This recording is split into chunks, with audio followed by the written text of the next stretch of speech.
Mariage na kalamu ebimisi kuluna. Reportage ya Pasteur Bwana.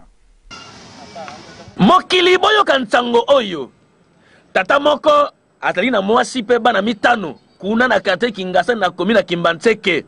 Likamako kamwa asundoli mwasi na bana na ye pe akei kosa libala na komini ya kalamu na mwasi mosusu mpo ete alangwe lolango. Tango bazali kobongama na kati ya salle pona libala, mbala moko mwasi na ye na bana nyonso mitano basali atterrissage na kati ya salle. Nani ayebisi bango? Eyebani te. Mobulu ekoti mobali akomi kwa ndungo meso mbwaki. La police ekwei na ye pe bazali na parquet na tango oyo kuna parquet ya kalamu.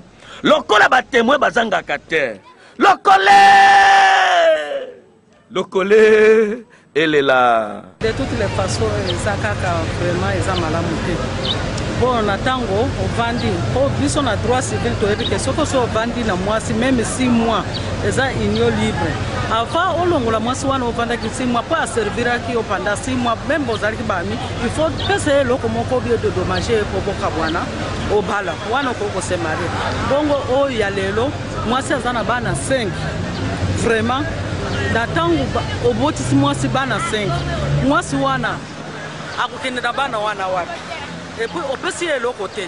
Après on va boire qui est na Kingasa ni kuna mosike pa ya ba boti na ye. Kama kamwale sa mine leo na kati ya kibola kwa état civil et puis biso pasi mingi ko ba mibalo bazo sa biloko atengo na bakoko sala ya moté. Aboti na mwati wana bana 5 et puis 4-5e enfant na bébé nanu ya ba 2 mois.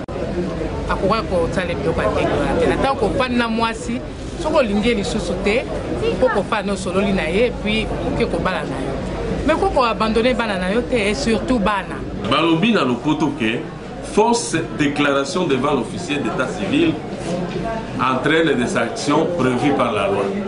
Donc tango yo kosi na mokonzi o ya l'état pesi ba déclaration ya lokuta eh ben loi ko s'occuper na yo ko zo ba punition.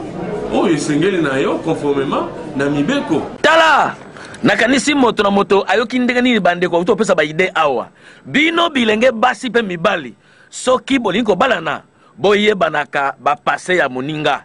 Po makambo ya boye esale makali susu te. Po machoyo ezande ya prolongation. Ya so